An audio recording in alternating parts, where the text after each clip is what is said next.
Está no ar, abre aspas, o primeiro jornal multidigital do eixo SP-Rio. Abre aspas. Apoio Sicredi. Gente que coopera, cresce. Segunda-feira, 9 de março. Ao vivo, pelos Facebooks da SP-Rio Mais e do Jornal Vale, está no ar o Abre Aspas, direto dos estúdios da SP-Rio Mais, no Jardim Aquários, em São José dos Campos, São Paulo. Você confere nesta edição: petróleo e coronavírus abalam o mercado mundial. Itália isola Lombardia e Veneza por causa do vírus. Nos Estados Unidos, Bolsonaro assina acordo militar. Mulheres vão às ruas contra feminicídio. Receita estima 509 mil declarações do imposto de renda na RM Vale. Justiça arquiva processo sobre farra das viagens em Taubaté. Estas e muito mais notícias na edição desta segunda-feira do Abre Aspas, logo após o comercial ao vivo. Fique com a gente.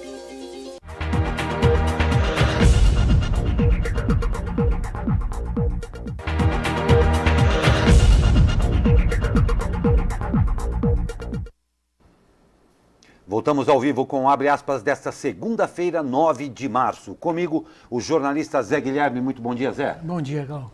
E o comentarista convidado, o cientista social Leandro Besseneri. Muito bom dia, Leandro. Bom dia, Glauco. Bom dia, Zé Guilherme. Bom dia. As bolsas de valores europeias operam em forte queda nesta segunda-feira, em meio ao aumento da tensão nos mercados devido ao avanço do coronavírus e à guerra de preços iniciada entre os grandes produtores de petróleo. Os preços do petróleo desabaram após a Arábia Saudita decidir cortar seu preço de venda do barril e estabelecer planos para aumentar expressivamente a produção de petróleo. A decisão foi tomada depois do fracasso das negociações entre a Organização dos Países Exportadores de Petróleo e a Rússia sobre o volume de produção. A queda brusca nos preços pode levar o Brasil a dois caminhos. A Petrobras pode reduzir o preço da gasolina e do diesel, mas com o risco de inviabilizar o etanol. Ou o governo pode aumentar a incidência da contribuição de intervenção do domínio econômico, o CID, sobre os combustíveis para preservar a geração de receita da estatal. Desde a greve dos caminhoneiros, a CID está zerada para o diesel. Na gasolina, a cobrança é de 10 centavos por litro. O dólar chegou a 4,79, né? Hoje o dólar abriu em forte alta. Abriu forte alta. Semana nem começou e a moeda já disparou. Então a gente vê essa queda nos preços do petróleo hoje e as bolsas no resto do mundo despencando também. Então prometem ser aí para os próximos dias de tensão no mercado, né? E a Vigilância Epidemiológica de São José dos Campos monitora 6 casos suspeitos de coronavírus. O número coloca São José dos Campos entre as cidades do interior com mais casos suspeitos da doença, ao lado de Ribeirão Preto e Campinas. Outro caso é investigado em Taubaté. Para evitar um surto, São José adotou medidas preventivas. A Secretaria de Saúde capacitou médicos e enfermeiros da rede pública e privada e irá distribuir cartazes nas unidades de saúde. Os serviços de saúde receberam um comunicado com os protocolos de atendimento. E o primeiro-ministro da Itália, Giuseppe Conte, assinou na madrugada de ontem decreto que coloca em isolamento a Lombardia, cuja capital é Milão, e mais 14 províncias de outras 4 regiões, incluindo Veneza, por causa da epidemia do coronavírus. O texto proíbe a entrada e saída nesses territórios, a não ser por comprovadas exigências de trabalho, situações de necessidade ou motivos de saúde. A princípio, as restrições valem até 3 de abril e, segundo Conte, a polícia será autorizada a pedir explicações aos cidadãos que estiverem nas ruas. A Lombardia e as 14 províncias afetadas abrigam 18 milhões e 400 mil habitantes, o que equivale a cerca de 30% da população da Itália. Além disso, englobam alguns dos principais polos industriais e turísticos do país. Nossa, é uma situação nunca vista, né? Nunca vista. E a gente vê a China isolou, né, mais de 20 milhões de pessoas, agora a Itália, 18 milhões de pessoas, e o vírus vai se espalhando. Isso vai causando, agravando ainda mais essa instabilidade nos mercados financeiros ao longo do mundo, né? A gente não sabe como que isso, como que o mercado irá reagir e como que os sistemas de saúde irão reagir também. A gente tem aí esses 6 casos suspeitos em São José e o que a gente torce é para que seja tudo resolvido sem pânico, né? Eu tive em 2 supermercados na semana passada e já não existe álcool gel para vender. Não existe. Então, assim, as pessoas já foram lá no efeito manada e já compraram tudo que tinha, né? Então, a gente espera que as coisas se normalizem, que as pessoas levem, né, o ritmo de vida normal, claro, tomando um pouco mais de cuidado, né? Lá na Itália, segundo uma informação que eu li nesse fim de semana, nessa região de isolamento vivem cerca de 90 mil brasileiros, né? Então, a gente está representado aí na quarentena, nessa né? quarentena, né? É. Shows, museus, né? Um país que vive do turismo. Não tem dúvida. É uma coisa muito grave, né? Muito gravíssimo. Alguns jogos das ligas europeias, né? Inclusive jogos grandes, né, estão sendo todos esvaziados. Então não terão torcidas. Serão apenas... Mas os jogadores também não estão querendo, entendeu? Ter Jogar, contato com... jogar sem... uma proteção, né? Sem proteção. E outra, lá na Itália, né, eles estão proibindo as manifestações. Também, Né? também. E as restrições estão em todos os sentidos, nos bares e tudo mais. E uma que chamou bastante atenção, que é uma recomendação do governo para que as pessoas mantenham ao menos 1 metro de distância entre uma e outra. Uma coisa que seria muito bem-vinda aqui no Brasil, porque é complicado. Principalmente dentro do transporte público nas grandes cidades, não né? tem a menor dúvida. Se a gente pudesse manter uma distância de 1 metro de cada um, seria ótimo. Seria né? ótimo. Que não dá, é impossível. É impossível, mas tem alguns lugares que até é possível, mas as pessoas, Sim. em alguns casos, não têm educação para isso. Sim. Você está pagando sua conta no supermercado, você tem que pedir licença para poder apertar o seu número, porque a pessoa já invadiu. Um pouco de distância uma educação seria bem-vinda, nem por conta do coronavírus. Mas o nosso bom dia aqui ao Reinaldo Norioshi Kajita, espero ter falado corretamente seu nome. Muito obrigado, seja muito bem-vindo. Bom dia, pessoal, bom dia aos jornalistas aqui. Muito obrigado, um ótimo dia a você também, seja muito bem-vindo. E o presidente Jair Bolsonaro assinou ontem acordo militar inédito com os Estados Unidos para tentar ampliar a entrada do Brasil no mercado de defesa americano, o maior do mundo. O acordo bilateral é tratado como o principal resultado prático da viagem de Bolsonaro à Flórida e é um aprofundamento do Brasil como aliado privilegiado fora da OTAN. De acordo com nota divulgada pelo Ministério da Defesa, o objetivo do acordo é abrir caminho para que os 2 governos desenvolvam futuros projetos conjuntos alinhados com o mútuo interesse das partes. O Ministério da Defesa afirmou que o acordo define termos e condições gerais a serem aplicados no início, condução e gerenciamento de atividades de pesquisa, desenvolvimento, teste e avaliação. Assim como ocorreu com o acordo para uso da base de Alcântara, no Maranhão, pelos Estados Unidos, este novo acordo precisará ser aprovado pelo Congresso Nacional. A comitiva de Jair Bolsonaro retorna ao Brasil na quarta-feira, dia 11.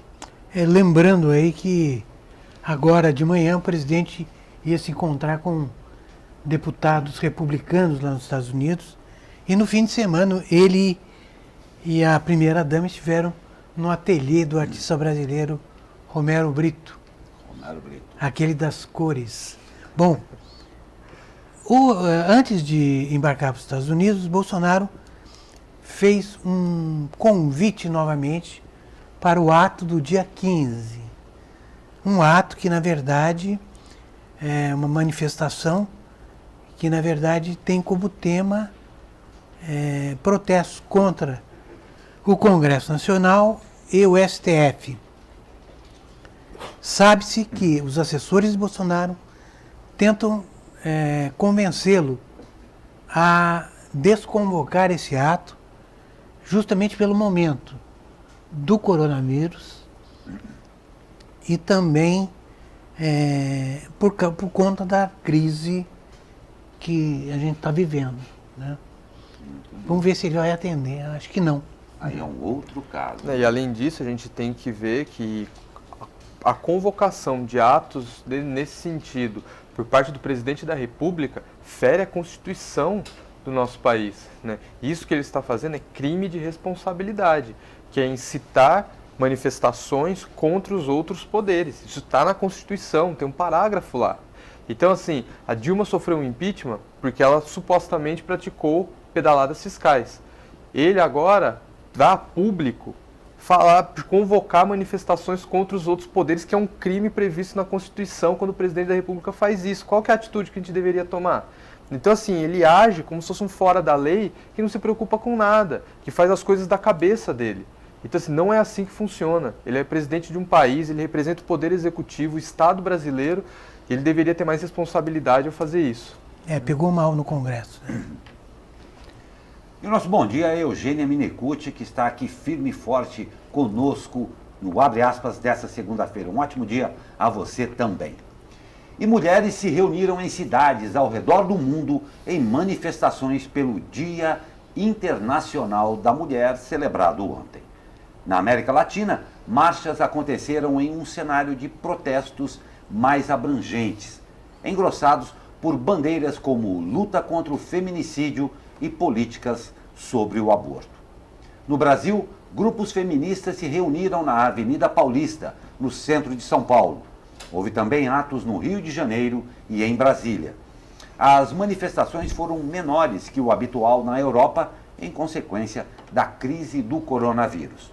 No Oriente Médio, os atos aconteceram no Iraque e no Líbano.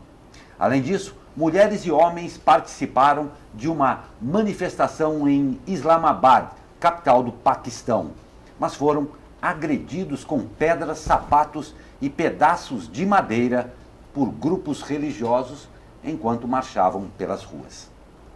Se a gente vê, por exemplo, a matéria do jornal O Vale de ontem, né, deixa isso muito claro, a necessidade dessas manifestações. A gente tem 8 mulheres sendo agredidas ou mortas por hora só no estado de São Paulo. Isso de casos reportados. Se a gente pegar os casos que não são reportados, isso aí vai para mais de 10 vezes isso. Então, assim, o que é reportado, 8 agressões ou mortes por hora no estado de mulheres. Os motivos, é o término da relação, é ciúmes, eu não gostei do jeito que ela falou comigo, então eu fui lá e dei um soco nela. Esse tipo de coisa. Então, assim, isso mostra, é triste, isso mostra que essas manifestações são importantes, né? E é importante esse tipo de ativismo, esse tipo de movimento para mostrar, olha, nós estamos atentas, né, e vamos continuar lutando pela igualdade de direitos, né, e para a punição desse tipo de crime. Então é importante, né, ontem foi o Dia Internacional da Mulher, teve essas manifestações, uma pena que na Europa foram menores por causa do coronavírus, mas eu acho que é um tema super importante que a sociedade precisa sim refletir sobre isso. E aqui em São Paulo não foi tão grande porque estava chovendo. Chovendo, sim. A chuva atrapalhou um pouco. Mas os números são alarmantes. São assustadores. Os números são alarmantes e vigilância mesmo. Você denuncie sim, você tem todos os canais para fazer a denúncia. Você também verificou, porque às vezes existe isso, não é, Leandro? Um temor por parte de algumas mulheres, e é um temor válido, porque elas estão sob, né, ameaça, sim, literalmente. Então, às vezes, você que presencia uma situação dessa, faça a sua parte também. É muito sério isso daí.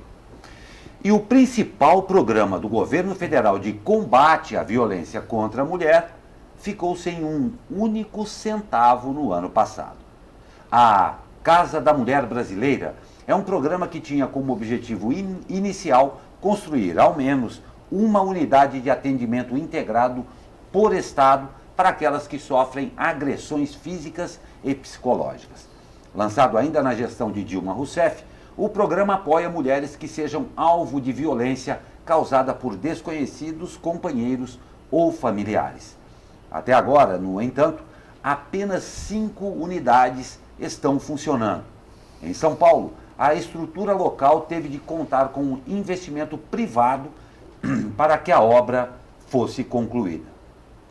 Embora a ministra Damares Alves já tenha admitido que sua pasta não tem condições de manter e custear o programa, a justificativa do Ministério da Mulher, Família e Direitos Humanos para a paralisação total no ano passado foi a falta de acordo com a Caixa Econômica Federal para a construção de novas unidades. Entre 2015 e 2019, o orçamento da Secretaria da Mulher, órgão do Ministério da Mulher, da Família e dos Direitos Humanos, foi reduzido de 119 milhões para 5 milhões e 300 mil reais.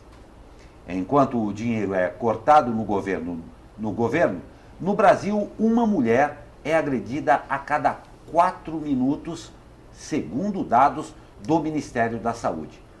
Os índices de feminicídio também vêm em uma crescente nos últimos anos. Pois é, está aqui a ratificação de uma notícia muito triste essa. Sim, né? muito ruim isso. Nossa. E agora eu vou acertar o nome. O nosso abraço a Eulália Ferreira Teixeira, que nos acompanha aqui, dá o bom dia a toda a equipe aqui. Falei certo o nome? Falou. Ah, agora acertei. É que outro dia eu falei errado o seu nome, né, Eulália? Agora está aqui falando certinho para começar bem essa segunda-feira. Nós vamos a um rápido comercial e na volta nós vamos saber como é que fica o sempre preocupante tempo e temperatura e, claro, mais notícias para você. São 9 horas e 32 minutos, fique com a gente.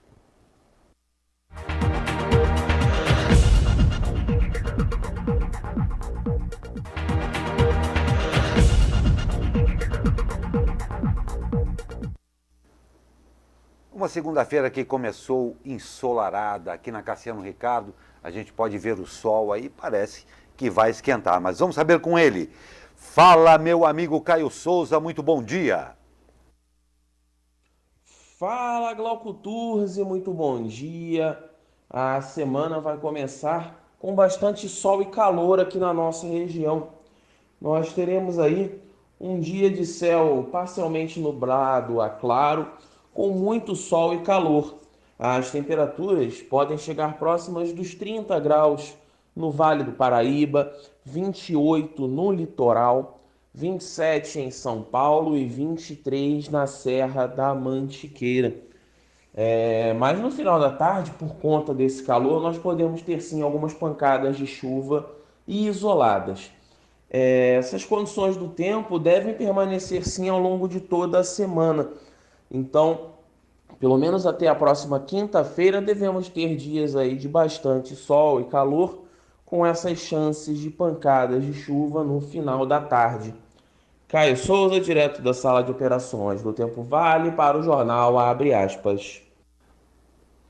Muito obrigado, Caio Souza, porque realmente de 16 para 30 nós vamos dobrar e haja a temperatura, haja saúde. Muito obrigado, Caio Souza. Um grande abraço a você, ótima semana a você e a todos aí no Tempo Vale.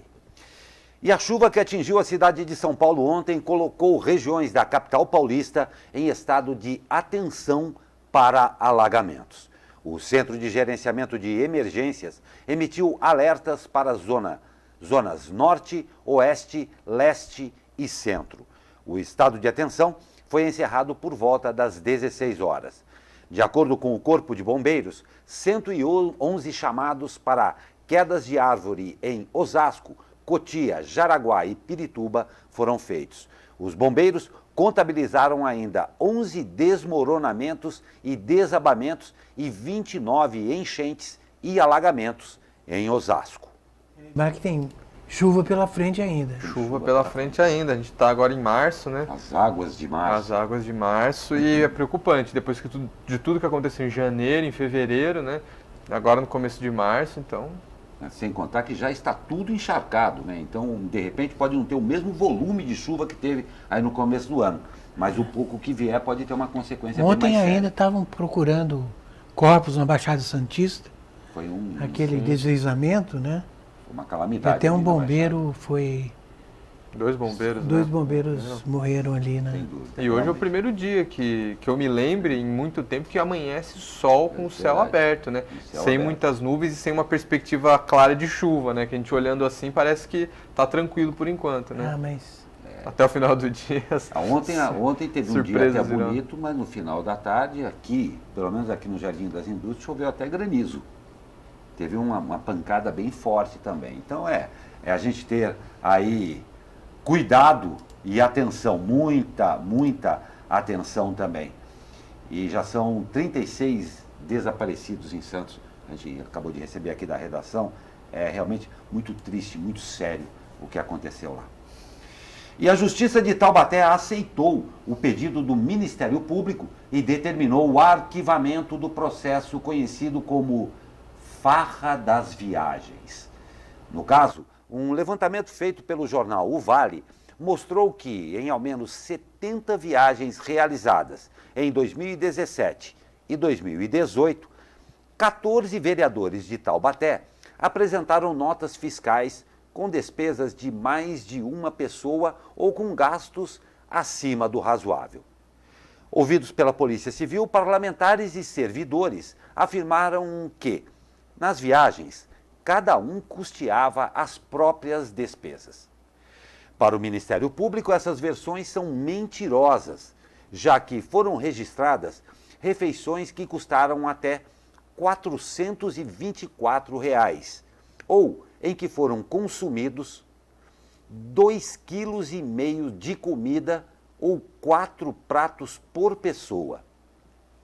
Mesmo assim, a decisão do arquivamento foi tomada na última segunda-feira pelo juiz João Carlos Germano, da Terceira Vara Criminal. No despacho, o magistrado segue a mesma linha de entendimento do promotor Leonardo Rezec Pereira, que havia apontado que os vereadores cometeram irregularidades nos pedidos de reembolso de despesas de viagens oficiais e ainda mentiram nos depoimentos prestados à Polícia Civil, mas que a conduta não encontrava tipificação penal. O magistrado ressaltou ainda que os vereadores aceitaram devolver os R$ 14.700 que receberam indevidamente pelas viagens. O juiz destacou na decisão que o processo poderá ser retomado caso surjam novas provas contra os vereadores. Ou seja, lamentável. Muito lamentável, um absurdo. E assim, eles cometeram um ato ilícito, mas infelizmente não existe uma tipificação na lei para punir eles, então não acontece nada. Então assim, incentiva, né, os próximos eventuais outros vereadores a fazerem a mesma coisa. Isso é um absurdo completo. Né? E aí assim, a justiça fica de mãos atadas, tudo bem, eles vão devolver o dinheiro, mas aí tá tudo certo, não tem que pagar pelo equívoco cometido? Equívoco não, né? Pelo erro. Não foi pelo equívoco, erro. né? É que eles dizem em depoimento que não foi isso, a justiça diz que é mentiroso o que eles estão falando, né? Então assim, é uma situação difícil, que os representantes da população de Taubaté fizeram, né? Pois é. Supostamente fizeram, né? Que eles dizem que não fizeram. Exatamente. Então, assim... Por via das dúvidas, eu recomendo um regime urgente aos senhores vereadores, porque ser capaz de comer 2,5 kg numa refeição de comida, chegou a hora de procurarem uma nutricionista e fecharem um pouco a boca. Vamos ver. A Prefeitura de São José dos Campos abre amanhã 1.000 vagas para o programa Meu Pet Feliz, que oferta castração gratuita para cães e gatos. O cadastro deve ser feito no site da Prefeitura a partir das 9 horas. De acordo com a Secretaria de Saúde, serão disponibilizadas 250 vagas para cachorros machos 500 vagas para cadelas e 180 para gatos machos e fêmeas. As castrações serão realizadas por ordem cronológica de acordo com a inscrição. As primeiras desta fase estão programadas para dias 26 e 27 de março no Centro de Controle de Zoonoses. Os requisitos e como efetuar as inscrições você confere nos sites da SP Rio Mais e do jornal O Vale.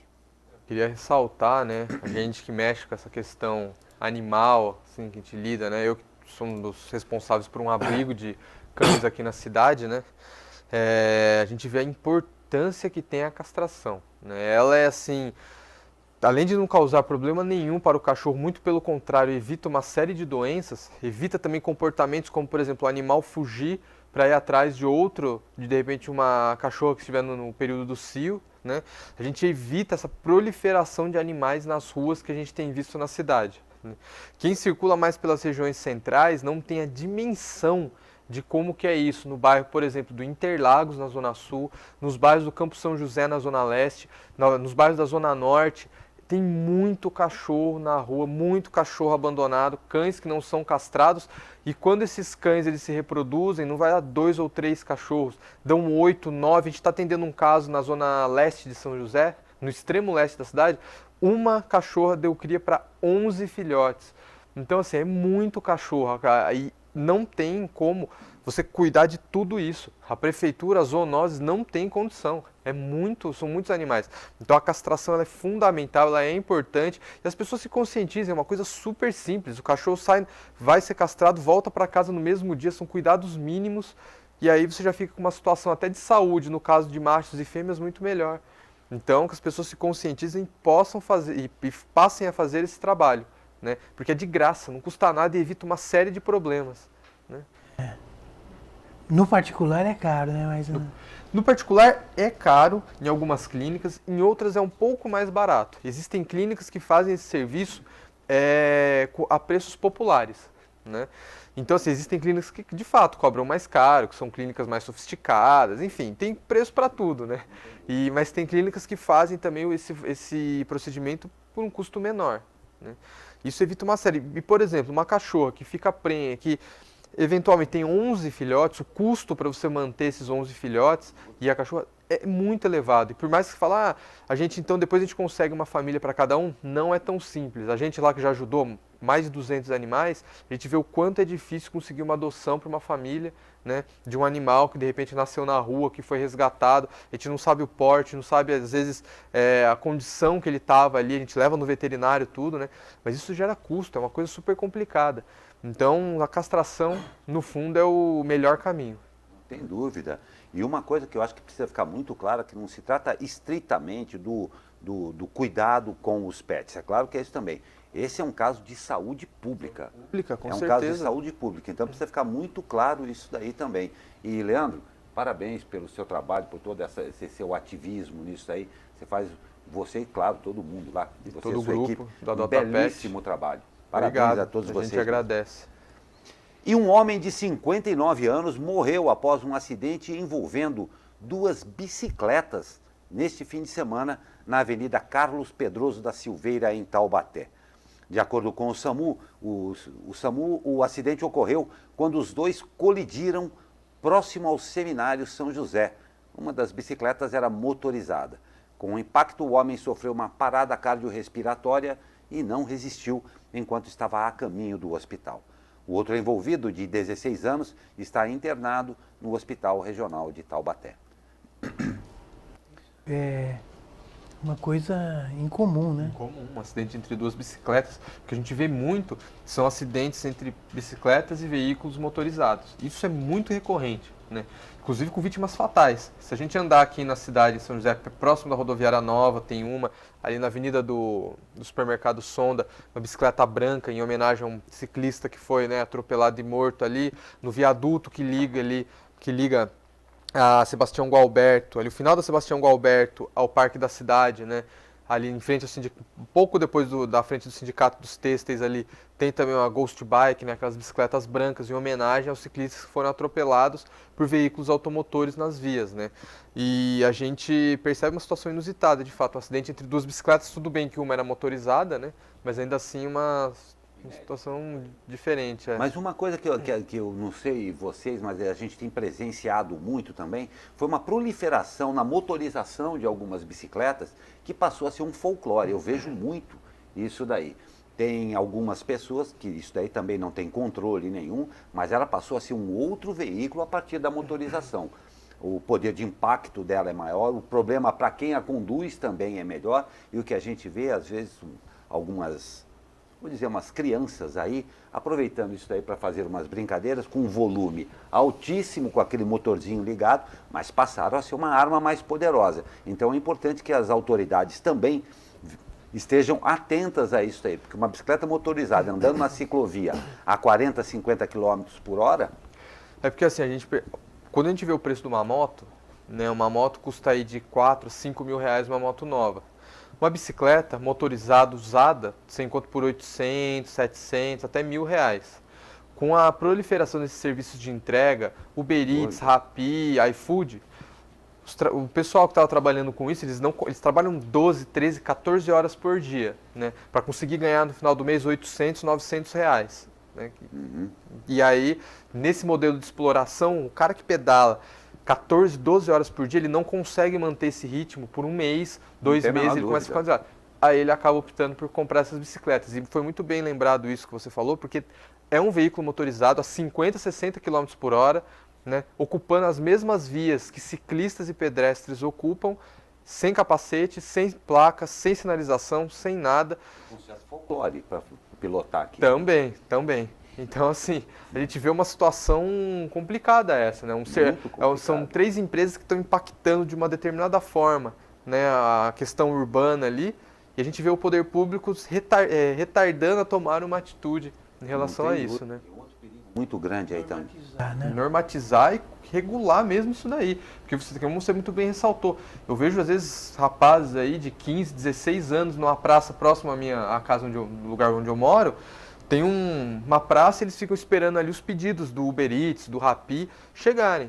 E quando esses pedidos chegam, eles montam rápido nessas bicicletas, entram na contramão e vão embora. Exatamente. Né? Então isso é complicado. E a própria bicicleta, porque aquele que ainda comprou, pagou pela bicicleta, ainda vem com alguma conformação. O que está acontecendo também é que muita gente pega qualquer coisa, já vi vários disso daí, e faz uma adaptação, a famosa meia boca, que não tem nenhuma integridade técnica para fazer a coisa, ou seja, risco para todo mundo isso daí. É uma coisa que a gente não deve deixar perder a mão, como em muitos casos. Fez uma gambiarra. Uma gambiarra.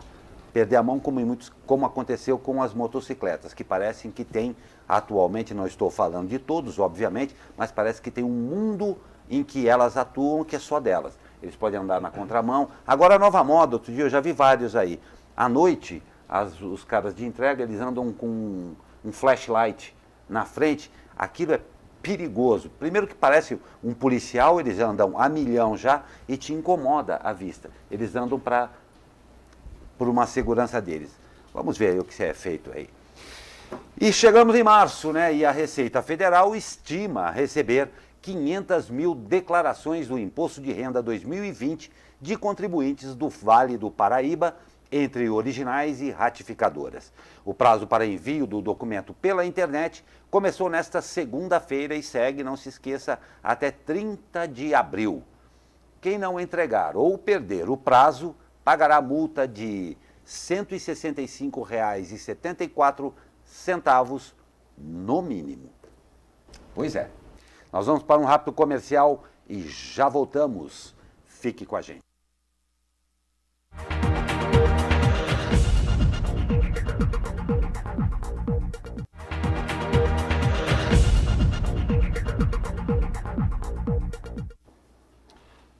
Estamos de volta com o Abre Aspas desta segunda-feira, são 9h54. E Milton Beltrame Júnior foi eleito o novo reitor da Univap, a Universidade do Vale do Paraíba, ao lado de Sérgio Baixa. Beltrame assume com a saída de Jair Cândido de Mello, que tem mandato até o mês de abril. A decisão foi apresentada pela Fundação Vale Paraibana de Ensino na sexta-feira. O mandato tem a duração de 4 anos.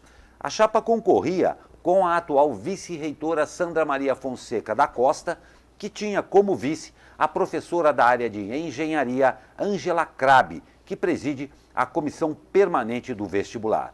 O conselho que o elegeu é composto por representantes da própria universidade, da Prefeitura de São José dos Campos, do ITA, da OAB, Subseção São José dos Campos, da ACI, Associação de Engenheiros, da ACI, da Associação de Engenheiros e Arquitetos de São José, do INPE, do Lions Clube e Rotary Clube. A escolha da Fundação Vale Paraibana de Ensino contraria o resultado da eleição interna ocorrida em fevereiro. Na ocasião, cerca de 60% dos votos foram destinados à chapa de Sandra Maria. O pleito reuniu votos de alunos, professores e funcionários. A professora Sandra Maria ganhou, mas não levou. É isso aí. É que o processo lá ele funciona em algumas etapas, né? Então tem a eleição e depois tem essa eleição no conselho, né? E aí ela ganhou a eleição entre os discentes funcionários, né, da instituição, e no conselho mantenedor da instituição acabou sendo eleita outra chapa, né? Exatamente. E nada menos que 87% das cidades da RM Vale foram reprovadas no ranking ambiental do estado de 2019 e não receberam o selo verde. Dos 39 municípios, apenas Taubaté e São Bento do Sapucaí foram certificados pelo programa Município Verde Azul, da Secretaria do Meio Ambiente, que premia as cidades com melhor desempenho ambiental. O programa lista 85 tarefas divididas em 10 diretrizes: município sustentável, estrutura e educação ambiental, conselho ambiental, biodiversidade, gestão das águas, qualidade do ar, uso do solo, arborização urbana, esgoto tratado e resíduos sólidos. O programa avalia e atribui notas de 0 a 100 ao resultado das ações realizadas no município durante um ano. São certificadas as cidades que obtêm mais do que 80 pontos. Entre 60 e 79,9, o município é qualificado. No Vale, no ranking de 2019, Taubaté e São Bento do Sapucaí foram certificados. E Ilhabela, São Sebastião e São José dos Campos, qualificadas. Das 39 cidades do Vale, 10 melhoraram a posição no ranking do ano passado para a comparação com a lista de 2018. Guaratinguetá ficou no mesmo lugar e 28 municípios caíram de colocação. São José precisa dar um gás aí, né? Precisa dar um gás, ainda mais por ser o polo da RM Vale, né? Apesar da RM Vale é constituída por 39 municípios. Nós temos quase que uma RM com vários polos. A gente tem aqui, né, mais próximo da gente São José, aí você tem Taubaté, você tem Pinda, você tem Guará, né? Então, assim, tem ao longo do eixo estruturante da Via Dutra, a gente tem, e no litoral norte, a gente tem, por exemplo, Caraguá, né, São Sebastião. E a gente tem, ao longo do eixo estruturante da Dutra, uma série de municípios. São 87% que não atendem a esses requisitos, são 33 municípios dos 39 que não atendem, né, os requisitos aí. Bastante. Dessa condição. Então, é importante que né, principalmente as cidades maiores comecem a dar o exemplo e acelerem esse processo para estarem aí, né, em dia com esse tipo de certificação, né? Não tem dúvida, qualidade de vida, isso que é o mais importante. E o nosso bom dia a Jaqueline Andrade. Jaqueline, seja bem-vinda, dá bom dia a todos aqui e deseja boa semana a todos. Boa semana a você a todos. Também, muito obrigado. E a Justiça do Paraguai decidiu no último sábado manter o ex-jogador Ronaldinho Gaúcho e o irmão Roberto de Assis presos preventivamente no país. Os dois entraram em território paraguaio usando passaportes falsos. A decisão foi proferida pelo juiz Osmar Legal. Segundo ele, há risco de fuga, já que o Brasil não extradita seus cidadãos. Ambos seguirão detidos em Assunção. Ainda de acordo com Legal, Ronaldinho Gaúcho e Assis estariam envolvidos em outros crimes, além da utilização de documentos falsos para entrar no Paraguai. O magistrado também ordenou a prisão de Dália Lopes, empresária paraguaia responsável pela ida de Ronaldinho ao país sul-americano. Ela já era investigada pela Receita Federal do Paraguai por suspeita de desvios de até 10 milhões de dólares. Ela teria planejado a visita do ex-jogador para lavar dinheiro, segundo as apurações. No sábado, o ex-jogador da seleção brasileira e do Barcelona e seu irmão chegaram algemados ao Palácio de Justiça de Assunção para a audiência. Cabe só a gente lembrar, né, que no meio do ano passado, o Ronaldinho Gaúcho ele foi nomeado pelo presidente Jair Bolsonaro como embaixador do turismo do Brasil.